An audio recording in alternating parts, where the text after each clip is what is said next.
taxaw sa kaw doon sa lapataake ba benn xalaat politicien bu bandu la saña attaqué man sama yéene mooy baa doole bi ma nekkal ko gémmiñam noppam ak bëtam saa su ne may faacee mbébétam dàq mimétisme andi civisme heurte sa conscience ngir nga mën a demee ci bon sens man sama yéene mooy sama rap doon li jëlee ba peuple bi si yoonu ñàkk tàggat ko ba mu mën a dundee si li mu ñàkk wan ko nu muy jëfee ba benn marchand d'illusion du ko mën a bluffé.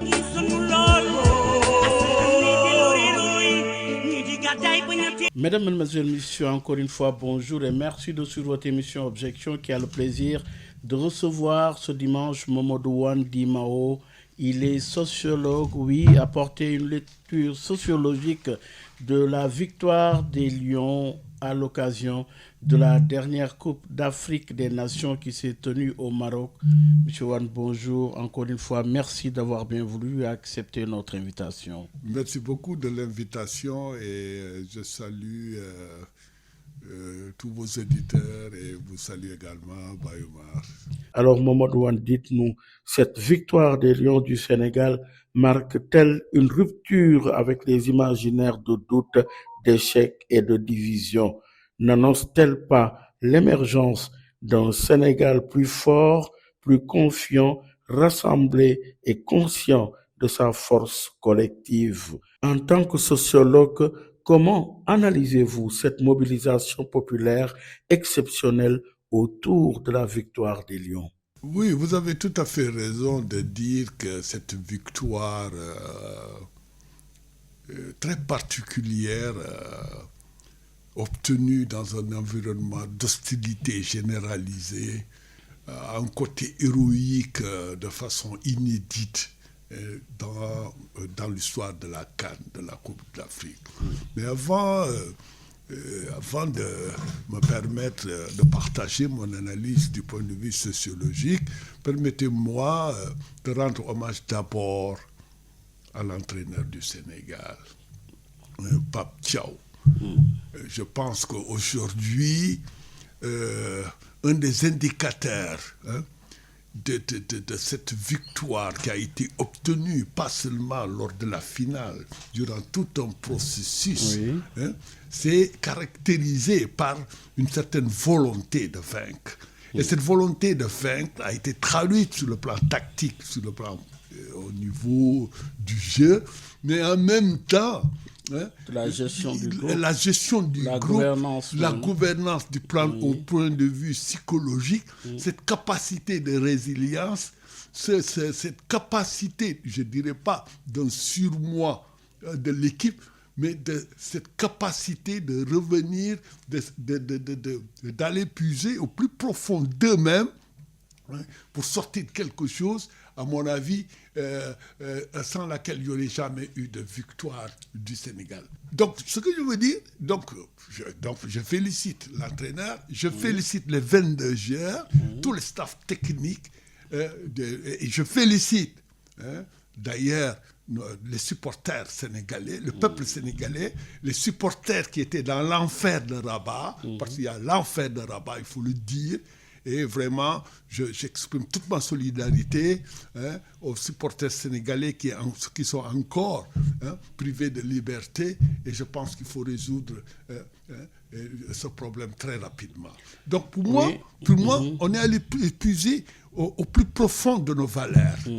Parce qu'une équipe aussi, à mon avis, le football cesse. Il y a quelqu'un qui l'a dit, c'est Ousseynou Koulibaly qui a sorti un article sur l'intelligence collective en situation de crise, en prenant l'exemple de Sadio Mané et la réaction de Sadio Mané et la réaction de l'entraîneur.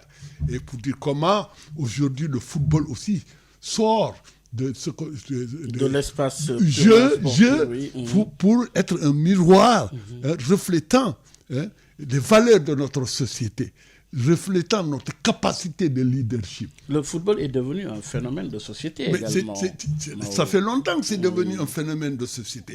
Du point de vue sociologique, c'est le sport le plus populaire, mais qui a un caractère, encore un cachet exceptionnel en Afrique, où le sport et la culture se rencontrent.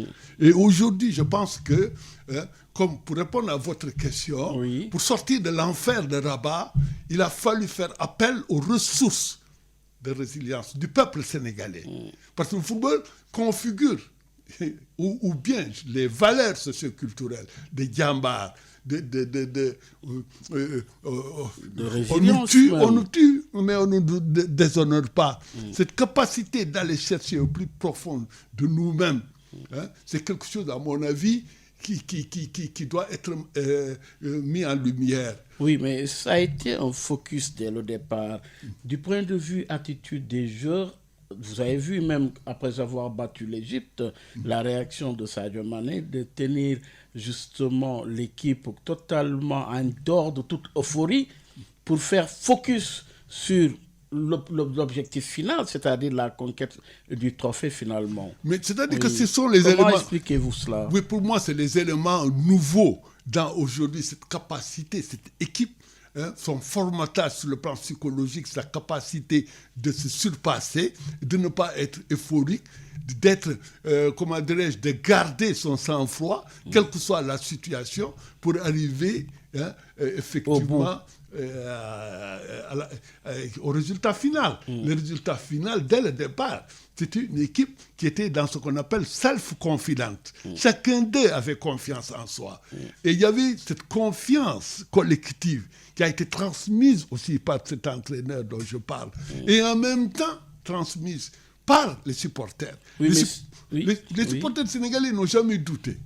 Moi, à un moment donné, j'ai commencé à me dire, mais ils exagèrent. Le lendemain, dès qu'on était qualifié en finale, le peuple sénégalais préparait la fête. La joie. La joie. Oui. Et ce truc de confiance en soi, c'est extraordinaire. Ça sort du logiciel du football.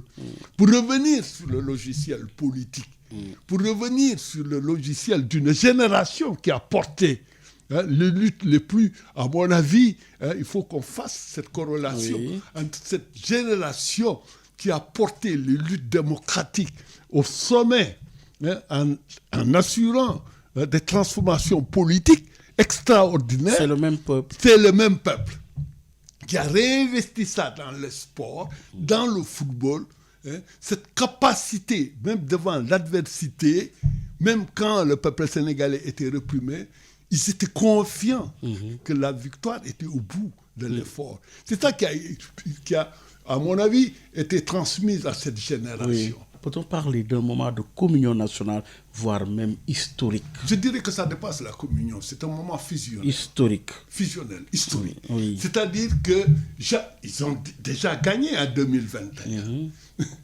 Mais ce n'était pas comme ça. Il y avait du monde. Il y avait beaucoup dans la rue. La première manifestation populaire, ça a été quand même le Sénégal est allé à la Coupe du Monde. Le Sénégal est allé en 2002 en finale à Bamako. Le Sénégal est allé à la Coupe du Monde, a battu la France et qui était déjà le symbole de rupture d'une génération. Et c'est ça qui a été transmis à toutes les générations de footballeurs de l'équipe nationale. Bien sûr, il y a eu une parenthèse après 2002 et tout ça, il y a eu une parenthèse. On a atteint le creux de la vague qui correspond aussi, quand on fait des analyses, à la démobilisation populaire face à ce que j'ai appelé le premier déclic populaire porté par la jeunesse qui fut l'alternance de 2000. Cette alternance de 2000 a produit un effet qui a réjailli sur le mental de l'ensemble des Sénégalais, sous le slogan Demba Diek. Cette capacité, on peut battre tout le monde. Cette capacité, comme disait Mao Tse-tung, comment Yukong a déplacé les montagnes avec ça. Et cette victoire symbolique contre la France marquait quelque part, pour beaucoup de générations, le début d'une libération contre le colonialisme français. Quelque part. Je parle maintenant, j'analyse en tant que les imaginaires collectifs. Et c'est ça qui a été transmis à cette nouvelle génération qui est née aussi, qui est née aussi d'un environnement de mobilisation populaire pour changer les choses sur le plan politique. La déconstruction. Oui, exactement. Oui. Et cette capacité, malgré, et j'ai beaucoup aimé Ndongo Sylla, Samba Ndongo Sylla, qui a fait une analyse basée sur des statistiques où il a essayé de prendre des variables sociodémographiques, des variables économiques en calculant le PIB et tout ça, par rapport maintenant aux performances au niveau de la CAN, etc. etc. C'est très intéressant. Et en disant aussi que ce n'est pas nécessairement corrélé, cette victoire sur le plan sportif et sur le plan politique par rapport aux résultats sur le plan économique. C'est vrai, mais ce qu'on appelle aujourd'hui la superstructure, comme dans l'analyse marxiste, je l'ai dit, infrastructure, superstructure, là où le fleuve des idéologies, là où les idéologies, c'est la gouvernance des idéologies. Et c'est dans la gouvernance des idéologies que s'est constituée aujourd'hui cette force véritable portée par la jeunesse qui nous a amené à cette victoire obtenue dans un champ de bataille. Et que vous révèle cette ferveur de la société sénégalaise? Cette ferveur de la société sénégalaise révèle deux choses. C'est un message extrêmement important. On croit à ce pays. On croit à notre capacité à faire face à toutes les formes d'adversité. Y compris, nous sommes prêts à faire face aujourd'hui au diktat du FMI et de la Banque. Révélation identitaire. Révélation identitaire, c'est-à-dire cette appartenance à une nation qui est capable d'accord, ce n'est pas une nation, comment dirais-je, avec des milliers, comment dirais-je, c'est pas le Sénégal, je ne peux pas dire, du point de vue, si on prend l'analyse de Ndongo, oui, sur le plan démographique, l'Égypte, le Nigeria, etc., le Sénégal est de petite taille démographique. Mais le Sénégal existe deux choses. Ses performances sportives et sa révolte contre l'injustice. Sa révolte contre une mafia qui a investi le football également. Et aujourd'hui, quand on voit la réaction de la CAF, la réaction de la FIFA, qui sont beaucoup plus omnibulés par essayer de sauver. Le Maroc a investi. Le Maroc a beaucoup investi. Et la jeunesse marocaine n'était pas d'accord. Parce que n'oubliez pas, la génération Z au Maroc, il y a 3 mois, ils sont descendus dans la rue pour dénoncer tous ces investissements dans ces trucs sportifs, etc. Pour non seulement organiser la CAN, mais organiser la Coupe du Monde en 2030, avec l'Espagne, etc. On est dans ce que j'appelle aujourd'hui l'imaginaire, c'est-à-dire la production de situations où on manipule le peuple, où on essaye de jouer à ce que, par exemple, aujourd'hui, le Maroc est devenu une puissance, parce que c'est la première nation africaine à atteindre les demi-finales de la Coupe du Monde, etc., etc. Ils étaient au sommet, il y a du business, il fallait leur donner cette coupe, etc., pour maintenir l'adhésion populaire à l'organisation de la Coupe du Monde en 2030. C'est pourquoi il n'était pas question que le Sénégal gagne. Mais le Sénégal a pu, à un moment donné, montrer, s'il s'agit du jeu, nous sommes là. Mais s'il s'agit de la magouille, de ce que j'appelle aujourd'hui cette gouvernance du football qui est investie par l'argent, qui est investie par le capital financier mondial, qui est investi quelque part par l'impérialisme. Je le dis très clairement. Le Sénégal a su dire non. Il y a eu des minutes qui ont été des minutes magiques. C'est quand le coach a décidé, s'il veut la coupe, on arrête. On arrête cette comédie, on leur donne la coupe. Mais quand ils sont revenus aussi, c'est pourquoi j'ai beaucoup aimé cette séquence. Oui, mais cette séquence pose problème. Mais ça pose problème, ça pose problème parce que dans les normes, ce qu'ils appellent les normes de fair play, on doit fermer. Et même de règlement. Non, même de règlement. Même de règlement, il faut aussi dire qu'à un moment donné, le football a avancé, le monde a avancé quand on a sur le plan politique, sur le plan économique, partout, quand on a su dire non à un moment donné. Hein, et effectivement, le Sénégal, c'est pourquoi l'intelligence de la responsabilité, comme le développe Koulibaly, hein, dans son texte, oui, l'entraîneur a eu, parce que c'était un moment de folie. Oui. Nous tous, même moi, je suis en disant sortez les gars. Tout le monde a dit sortez les gars. Parce que les règles aussi, il ne faut pas qu'on reste dans les règles qui nous enferment dans l'esclavage. Le Sénégal a fait sa révolution contre, aujourd'hui, l'injustice. Et aujourd'hui, tu as tout en assumant les conséquences. Mais il faut assumer les conséquences. Oui. Nous, on va assumer les conséquences politiques de notre choix, de ne pas restructurer notre dette. On assume notre responsabilité politique dans notre choix de rompre avec le système néocolonial. On assume aujourd'hui, c'est clair, notre position de leadership dans ce qu'on appelle le phénomène de marginalisation de l'Afrique, d'une partie de l'Afrique. Je ne veux pas parler de l'Afrique blanche et de l'Afrique noire, je ne rentre pas dans ces trucs technicisants. Mais c'est très clair qu'aujourd'hui, hein, ceux qui ne sont pas puissants, hein, sont au bord, sont en marge. C'est incroyable, parce que ce qui s'est passé, c'est de l'injustice, tout le monde l'a vu. Tout le monde l'a vu. On a agressé l'histoire d'ailleurs des serviettes, qui sur le plan sociologique est devenue une symbolique qui circule actuellement. Qui circule. De part et d'autre, les responsabilités sont partagées. Mais c'est très clair. Oui. Ils ont agressé. Et la responsabilité du Sénégal, c'est quoi? C'est de protester. Et de dire, bon, on sort. Mais ils sont revenus dans le jeu. C'est pourquoi on leur a remis la coupe. On n'a pas déclaré que le Sénégal était forfait sur tapis, machin, etc. etc. Donc, bon, à mon avis, il y a une réaction humaine contre l'injustice. Et ça, c'est le caractère typique des Sénégalais. Sinon, on n'aurait pas fait notre révolution. C'est pour ça que je dis, est-ce que c'est un puissant... Le football est-il devenu un puissant catalyseur d'unité citoyenne? C'est pas le football qui est devenu, mais c'est la victoire. Oui. La victoire dans un domaine compétitif et extrêmement hégémonique sur le plan popularité au niveau mondial, etc., que c'est devenu un catalyseur, comme ce que vous dites, d'unité nationale momentanée. Tiens, où tout le monde se retrouve. Et j'ai beaucoup aimé. Tout le monde se retrouve dans un élan magique, où on ne fait pas de différence d'appartenance religieuse, d'appartenance communautaire, d'appartenance partisane.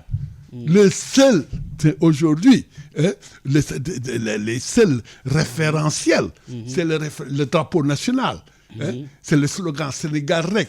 Donc, c'est, à mon avis, un patriotisme hein, qui n'est pas un patriotisme négatif, qui est un patriotisme, comment dirais-je, positif. Positif, hein, qui aujourd'hui valorise le vivre ensemble. C'est des moments, aujourd'hui, de tous les événements qu'il y a eu, à part les événements politiques, la victoire qu'il y a eu le 24, comment dirais-je, 24 mars 2024, on n'a pas eu depuis cet élan. Et ça va au-delà.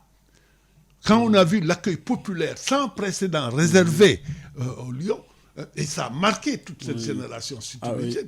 C'est quelque chose d'extraordinaire. Donc, je suis d'accord, pour revenir, pour dire, c'est quand même, à mon avis, un déclic qui est arrivé à un moment, effectivement, où on en avait besoin de cette respiration autour d'un ciment national. Alors, ce trophée, du coup, dépasse justement le cadre sportif pour devenir un symbole national, ce trophée. Mais c'est clair, c'est devenu un symbole national. Et le discours du capitaine du Sénégal, Koulibaly. Oui, en quoi?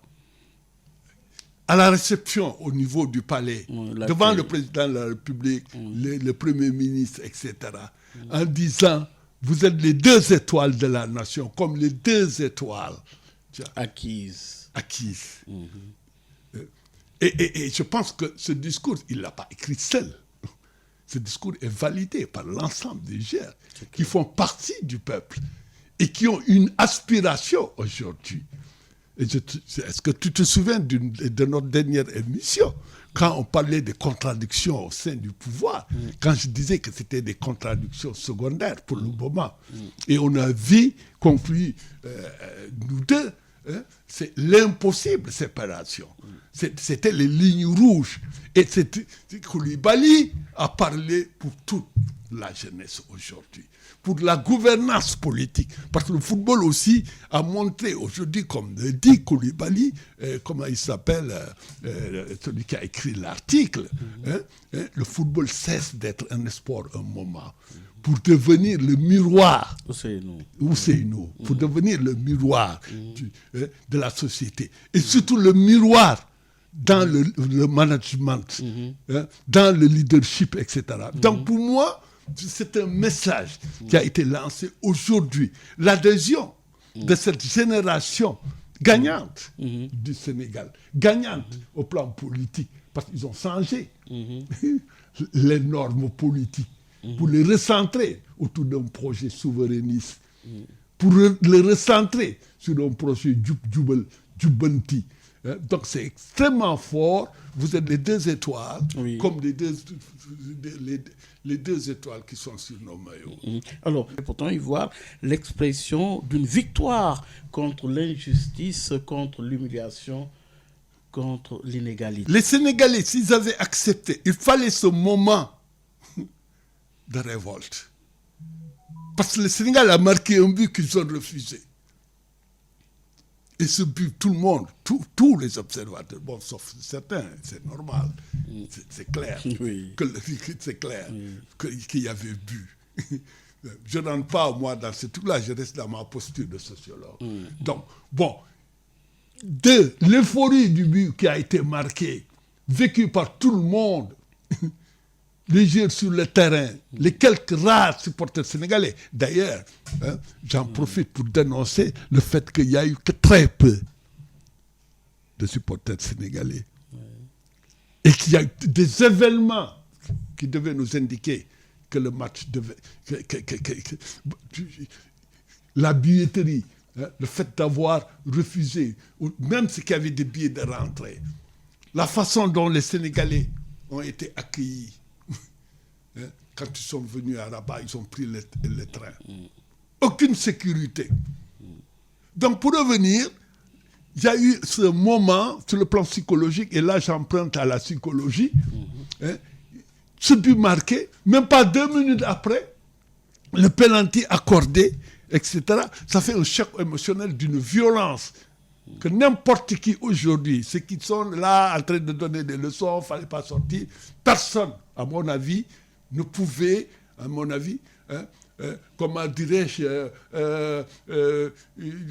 amortir ce choc d'une rare violence. Les gens étaient atterrés. Mais ce qu'ils appellent la justice divine, la marque de la justice divine. Donc pour moi,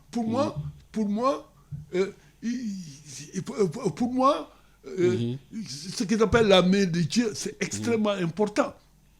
C'est extrêmement important. Et donc, à mon avis, qu'ils soient résilients, ils sont revenus. Et c'est à cause de la position, le fait d'être sorti, qui a remis l'équilibre au niveau psychologique, et que l'arbitre a commencé à devenir arbitre réellement, à partir du moment où il y a la reprise et le penalty raté. Donc, pour revenir tout simplement, je dis aujourd'hui, ce qui s'est passé à Rabat doit être le déclic de choses extraordinaires, la capacité de notre peuple et des représentants de notre peuple. Oui.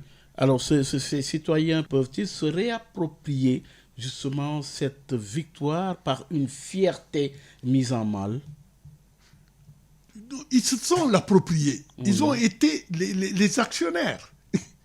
Les actionnaires. Moi, je vous dis, dans mon quartier, dans tous les réseaux sociaux, partout, la créativité à travers les champs, la musique,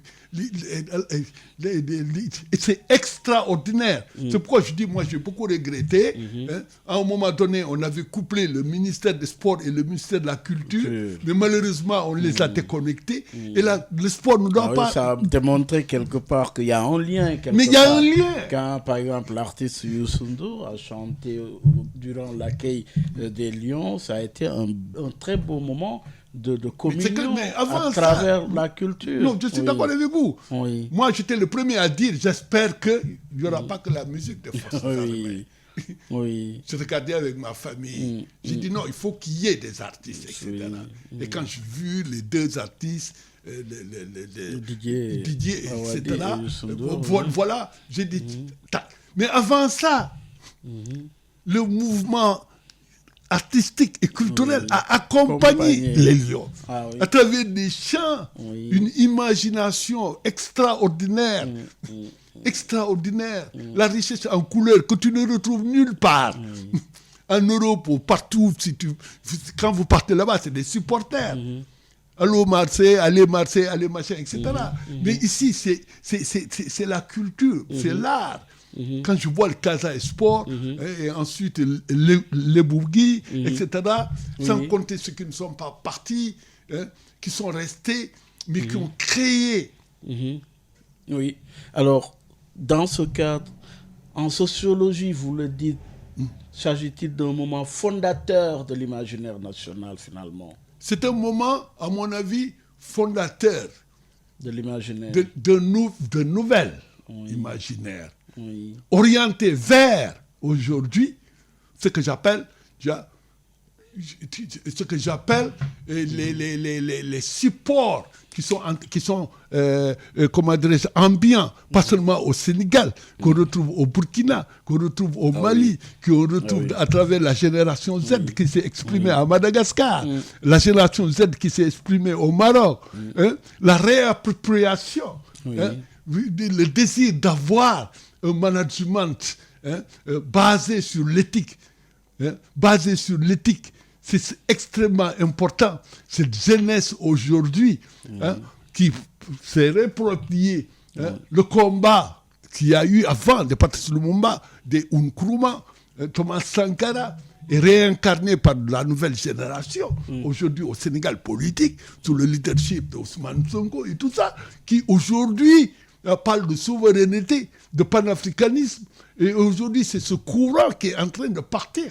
Et toute la sympathie de beaucoup de pays africains aujourd'hui, ce n'est pas seulement que le Sénégal ait gagné, mais que le Sénégal ait dit non à l'injustice, non à une mafia, non à l'instrumentalisation du football par ce que j'appelle une gouvernance qui n'est pas une gouvernance d'éthique mondiale, et une gouvernance d'éthique au niveau de l'Afrique. Et je pense qu'aujourd'hui, c'est ce qui nous... Toujours dans la même trajectoire, pour rappeler que vous suivez votre émission Objection qui reçoit Mamadou Wan Dimao, toujours dans cette même trajectoire. Dites-nous, cette victoire peut-elle être interprétée comme la manifestation d'un Sénégal souverain, confiancé en ses capacités? Absolument. Cette victoire appelle d'autres victoires, mais d'autres victoires qui ne sont pas seulement des victoires sportives, etc. Ça va appeler d'autres victoires, mais dans ce que j'appelle avec un contenu de souveraineté et de patriotisme, pas seulement sénégalais, mais africain aujourd'hui. Et ce qui risque de se passer, avec cette menace de sanctions, si jamais la CAF sanctionne aujourd'hui le Sénégal, c'est carrément l'isolement du Maroc. Parce que tous les autres vont soutenir les Sénégalais, y compris l'Algérie. Y compris, je ne vais pas dire que c'est une histoire d'Arabes, d'Africains, de négro-africains, etc., etc. Non. Aujourd'hui, c'est devenu, le combat du Sénégal est devenu le combat contre l'injustice au plan politique, et au plan sportif, à tous les plans. Dans quelle mesure le sport peut-il devenir un langage politique pour les peuples africains? Mais moi, je pense qu'on est en train aujourd'hui d'assister à ce qu'on appelle le bouleversement des hiérarchies. Le Maroc a déjà annoncé ça en étant la première nation à arriver en demi-finale de la Coupe du Monde. Le Sénégal peut-être sera le prochain vainqueur de la Coupe du Monde. Mais en même temps, moi je pense que les peuples africains doivent aujourd'hui dénoncer le fait qu'on limite, qu'on empêche que des supporters sénégalais, je pense qu'il y a la Côte d'Ivoire, il y a tout, etc., les limites imposées par Trump, etc., et déjà qui déséquilibrent, Oui. Les autres auront leurs supporters, mais nous, on n'aura pas. Si vous n'êtes pas c'est limité. Non, c'est très limité. Mais écoute, si vous n'êtes pas capable, la Coupe du Monde, le sport, quand même, c'est des vertus. Une vertu morale, d'égalité. C'est pourquoi il y a ces coupes. Les coupes, sur le plan sociologique, s'il y a les coupes, les affaires, c'est pour rapprocher les peuples. C'est ça. Mais si vous érigez une barrière, et ensuite nous, on va aller là-bas avec très peu. Parce que les supporters, ça fait partie du jeu. Les conditions sont contraignantes. Mais on ne doit pas accepter cela. Et je pense que, bon, pour revenir à votre question, aujourd'hui, c'est dans le sport. Oui. Peut-être on peut pas, mais le langage politique aujourd'hui qui rapproche les peuples africains, c'est cette organisation, cette solidarité africaine face au dictat. D'abord, parce qu'il y a un dictat. Ce qui s'est passé, il y a un dictat. Quand on voit le président, comment dirais-je, de la CAF. Non, pas seulement la CAF, le président de la FIFA. Oui. Quand le Maroc a raté son penalty, c'est comme s'il allait tomber en syncope. Alors qu'il doit être net. Donc le combat des Africains, on peut utiliser l'arme politique aujourd'hui, ça ne doit pas seulement rester un truc sportif. C'est pourquoi j'entends les dirigeants sénégalais parler, moi je suis d'accord, l'amitié entre le Sénégal, le Maroc, tout ça c'est bien. Ouais, mais les dirigeants politiques... Ça dépasse le football. Non, ça dépasse le football. Oui. Mais aujourd'hui c'est très clair que dans le football aussi, on peut manipuler, on peut jouer sur les égos, pour faire ressortir aujourd'hui, au moins, pour faire ressortir ce qu'il y a de plus abominable. Le racisme, les trucs, etc. Donc, la question du portage politique ne doit pas être seulement le portage politique, en disant vive le Sénégal, c'est le portage politique pour dire que, bon, voilà, l'Union africaine doit avoir une position très claire sur la question des arbitres. Ce n'est pas parce que vous organisez la coupe où vous avez investi des milliards qu'on vous donne. Ce n'est plus d'espoir dans ces conditions-là. Donc pour moi, aujourd'hui, comme vous dites, moi je pense que le Sénégal aujourd'hui doit prendre le leadership d'une bataille politique contre les injustices qu'il y a dans le football, contre les discriminations qu'il y a dans le football.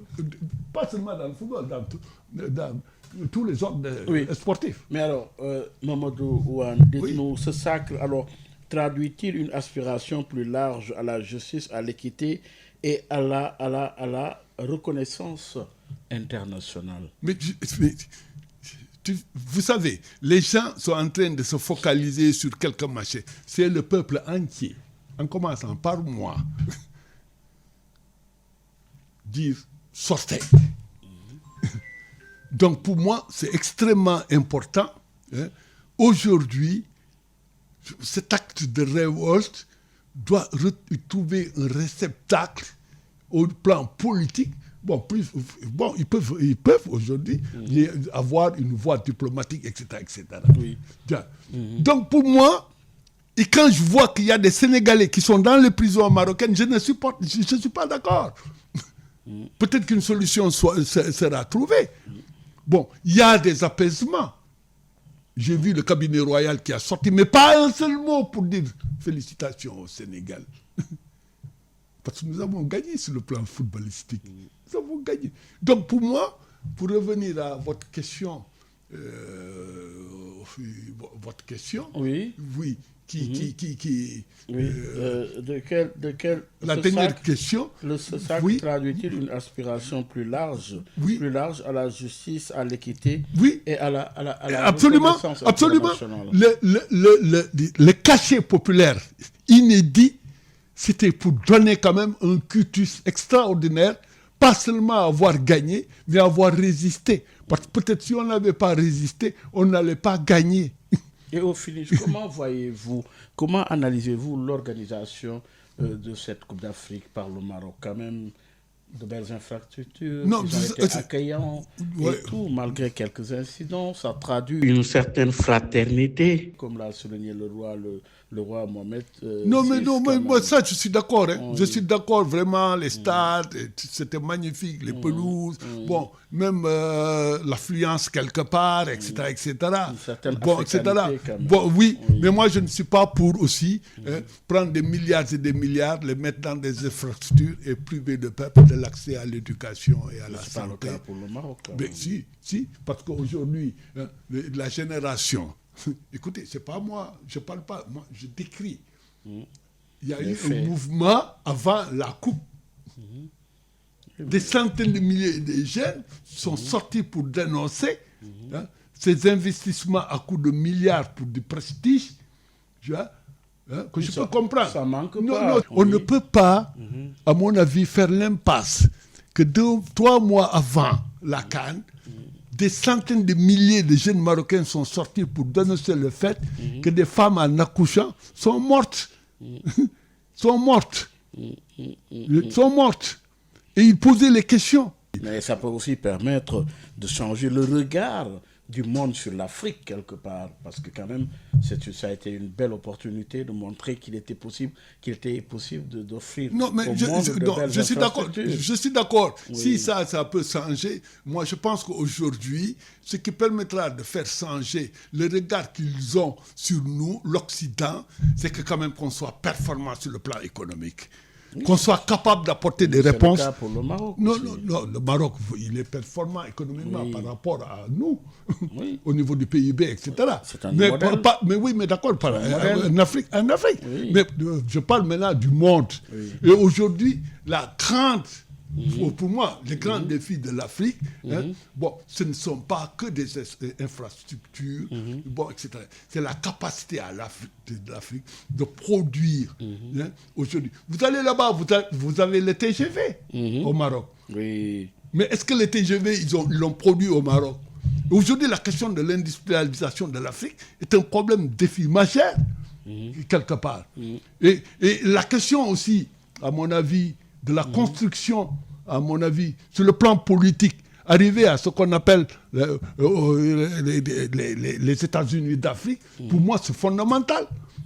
Bon, peut-être que si on met nos ressources ensemble, de l'Éthiopie, en passant par le Maroc, le Sénégal, le Nigeria, etc., l'Afrique du Sud, on va être capable d'avoir des stades. La Chine a organisé les Jeux olympiques. Il y a 50 ans, la Chine était dans la pauvreté. Vous comprenez? La Chine a organisé des Jeux extraordinaires. La capacité de la Chine à développer des infrastructures sportives, je vous dis, je ne peux pas dire qu'il n'y en a pas ailleurs, mais quand même, c'est le fait marquant. Oui. Alors, Mamadou Wane, parlons de la place et du rôle des réseaux sociaux dans cette compétition. Alors, ces réseaux sociaux ont-ils finalement renforcé l'unité ou attisé les tensions? Moi, je pense que c'est dialectique. Comment?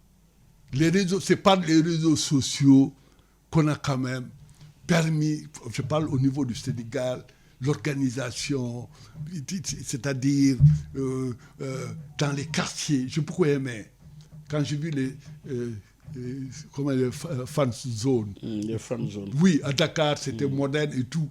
Mais quand j'ai vu une image qui m'a beaucoup marqué, à Ziguinchor, dans le quartier de l'autre qui joue Jackson. Jackson. Ils ont créé une zone, fan zone populaire. Pour moi, c'était extraordinaire. Vraiment, moi, je pense que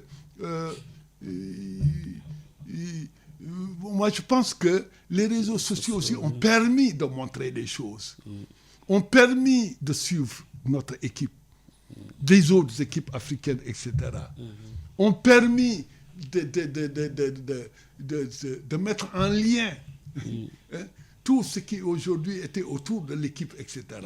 Bon, mais c'est clair qu'aussi quand il y a eu cette déchirure le jour de la finale, quand il y a eu l'enfer de là-bas, aussi bien que les Marocains, ou bon, certains Sénégalais, ou certains Africains, etc., bon, ils ont utilisé ça pour aussi, bon, riposter. Parce que aussi, à mon avis, il y a une campagne des médias, y compris des médias français, contre notre entraîneur, contre notre équipe, etc.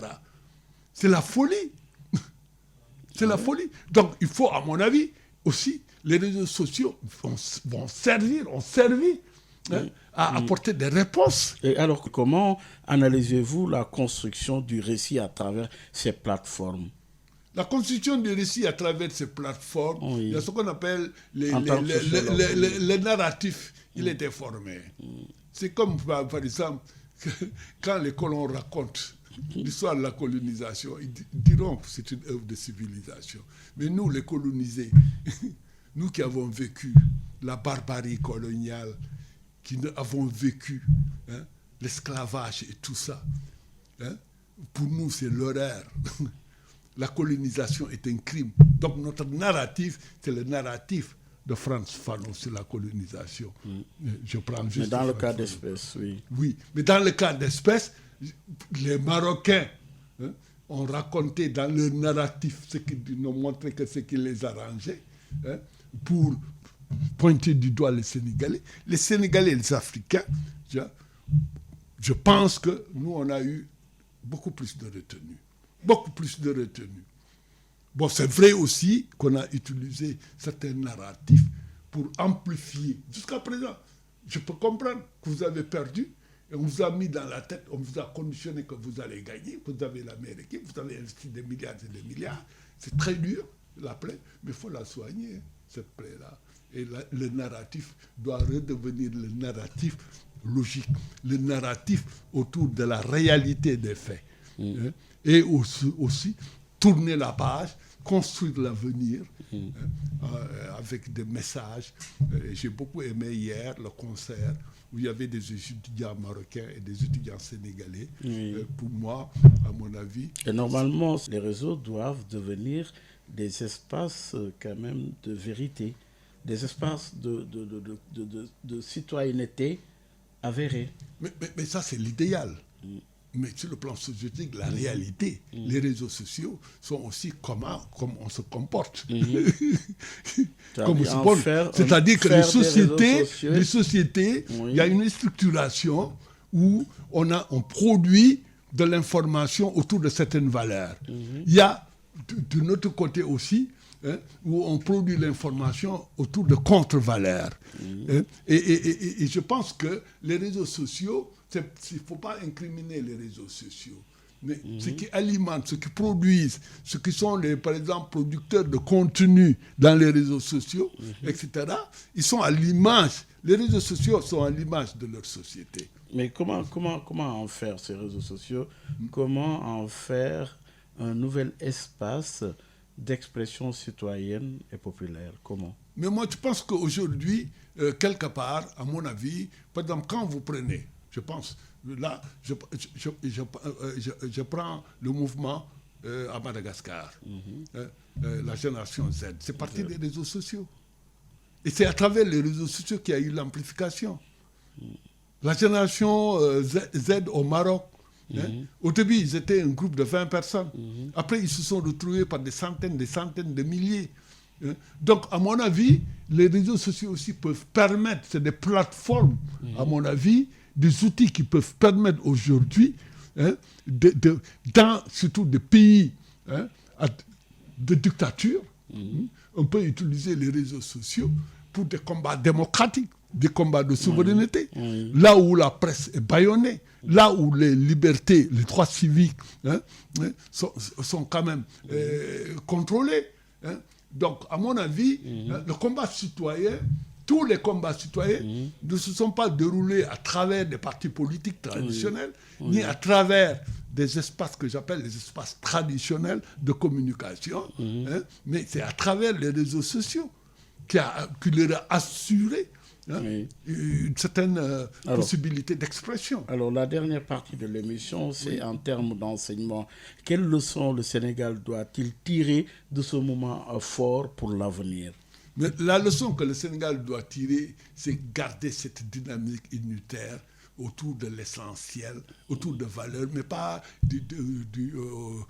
comment dirais-je, juste pour une fabrique politique. Une fabrique politique, une manipulation politique. On doit aujourd'hui investir ce dynamisme, mais comment, cette ferveur, en le traduisant sur le plan politique. Le traduire sur le plan politique, ça veut dire qu'aujourd'hui, le projet pour un Sénégal juste, le projet pour aujourd'hui, ce que j'appelle le mouvement pour l'utilisation optimale des ressources publiques, pour les investir, pour l'équité sociale. Et aujourd'hui, à mon avis, c'est une des leçons. Gagner, ne pas se décourager, aller jusqu'au bout. C'est-à-dire transformer cette énergie collective en engagement citoyen durable. Exactement. Et la contribution individuelle, chacun. Ce que j'aime dans la sociologie du jeu, la sociologie du jeu vous montre qu'il faut des capacités individuelles. Mais les capacités individuelles, si elles ne sont pas mises en relation les unes avec les autres, pour former un collectif, on ne peut pas gagner.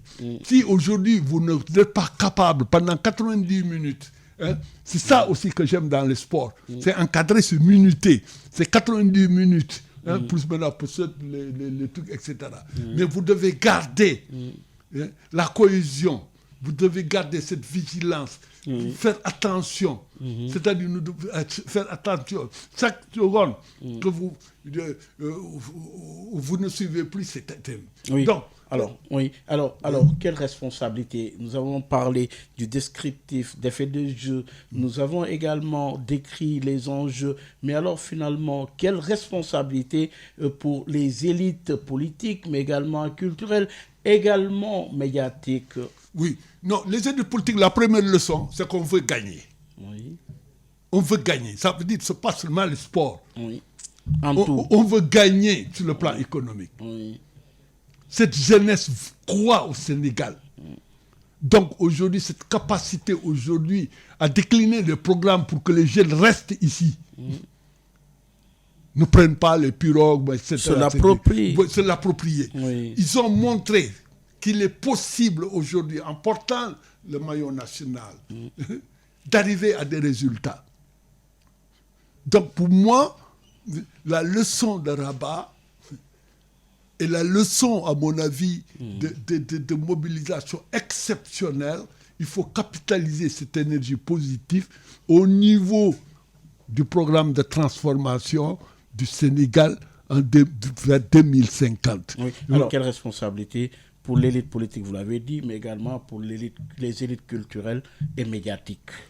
Moi, je pense que pour les élites politiques aujourd'hui... Politique, c'est fait, mais culturel et médiatique. Non, culturel, il faut produire à partir de la production. Aujourd'hui, artistique, culturelle, doit s'orienter vers, aujourd'hui, la valorisation du capital que constitue ce sentiment national qui a été unique. Aujourd'hui, les jeunes ont montré qu'ils appartiennent à ce pays. Et comment maintenant, à travers, et les jeunes aussi l'ont montré, que quand, par exemple, j'ai vu les fresques murales, pour sublimer certains jeunes, j'ai vu autour des ronds-points, les figures, à Rufisque, etc. Et même les légères, comme Crépin Diatta, Sadio Mané, etc. Mais les artistes les ont illustrés. Les ont illustrés pour montrer que c'est des gagnants, pour montrer qu'aujourd'hui, le patriotisme, il faut que c'est possible de gagner avec cette volonté, la puissance de la volonté, la mobilisation collective. Culturelle, médiatique. Médiatique aussi, il faut qu'aujourd'hui, les médias tirent des leçons. Parce qu'il y avait des médias, il faut qu'on arrête. Il y avait des médias qui avaient déjà enterré Sadio Mané. Ici, dès qu'on a 30 ans, on commence à dire non. Ça, c'est la première leçon. Les performances, des fois, il faut arriver à avoir un mélange d'une nouvelle génération avec aussi l'accompagnement des autres. Et sur le plan médiatique, cette capacité à faire face. Aujourd'hui, tout le monde doit défendre l'entraîneur national. On doit aussi nous organiser, parler d'une même voix à la presse pour faire face aujourd'hui à certains médias français qui ont déjà peur de rencontrer le Sénégal. C'est une autre affaire, une autre paire de manches. Mais alors, en parlant toujours des enseignements à en tirer, alors il faut un peu parler plus largement quelle responsabilité pour l'Afrique afin de capitaliser sur cette victoire symbolique au sens plus large pour l'Afrique. Oui, j'ai été ravi de voir que la victoire du Sénégal a été fêtée à Banjul, a été fêtée au Ghana, a été fêtée en Mauritanie, au Mali, etc., a été fêtée même dans certains pays soi-disant arabes, etc., etc. À mon avis, aujourd'hui, je pense qu'il y a une ouverture qui doit se matérialiser par, à mon avis, le regroupement de l'ensemble des pays africains à travers leur fédération pour aujourd'hui changer la cape de la CAF. Et alors, c'est la dernière question, Mamadou Wandi Mao, au fond, que nous dit cette victoire sur le Sénégal d'aujourd'hui et sur l'Afrique de demain? Ce que nous dit la victoire du Sénégal, c'est la victoire contre l'injustice, c'est la victoire pour la souveraineté africaine, c'est la victoire aussi de l'effort, à mon avis, individuel et collectif. Nous devons capitaliser sur ça pour croire. Cette génération de Sénégalais nés en France aurait pu prendre la nationalité française sportive. Ils ont décidé de prendre cette nationalité sportive de leurs parents, etc. Ça montre aussi que partout où nous sommes, le message d'être africain, nous devons être fiers d'être, comment dirais-je, des Africains, et que nous avons la capacité de nous sublimer, nous avons la capacité de compétir avec n'importe qui, quel que soit leur taux de PIB, quel que soit leur taux démographique, nous sommes capables de gagner, mais nous pourrons conserver ces victoires qu'à travers l'unité de tous les États et de toutes les nations de l'Afrique. Merci encore, Mamadou Wane. Merci beaucoup. Pour rappeler tout simplement et dire en conclusion que le lion représente l'identité, l'épreuve révèle la résilience et la conquête du trophée consacre une victoire morale, citoyenne et symbolique d'un peuple qui refuse l'injustice et croit en son destin. Absolument. Merci encore. Merci beaucoup. Mesdames, Messieurs, merci de nous avoir suivis. Rendez-vous dimanche prochain avec un autre invité. En attendant, gardez l'écoute. Vous êtes sur la 98.5. Vous avez bien raison et vous y restez dans le cadre de Dianobi cette fois-ci avec El Hadji Malick Ndiaye. Toujours dans la suite de la Coupe d'Afrique gagnée par le Sénégal. Et un grand bravo à nos lions, à l'entraîneur, au peuple sénégalais. Cette relation filiale entre le peuple et son équipe vous enseigne quoi? Il me renseigne que le peuple se retrouve à travers son équipe et son équipe se retrouve à travers le peuple. Encore de belles victoires pour demain. Oui. La France, nous arrivons. Cette soif de dévorer le coq. Merci encore. Merci beaucoup. Mesdames et messieurs, rendez-vous dimanche prochain. Au revoir. Merci. Et merci, un grand bravo à l'équipe digitale. Au revoir. mbow yu may mbow sa kaw doon sa lapataake ba benn xalaat politicien bu bandu la saña attaqué man sama yéene mooy baa doole bi ma nekkal ko gémmiñam noppam ak bëtam saa su ne may faacee mbébétam dàq mimétisme andi civisme heurte sa conscience ngir nga mën a demee ci bon sens man sama yéene mooy sama rap doon li jëlee baa peuple bi si yoonu ñàkk tàggat ko ba mu mën a dundee si li mu ñàkk wan ko nu muy jëfee ba benn marchand d'illusion du ko mën a bluffé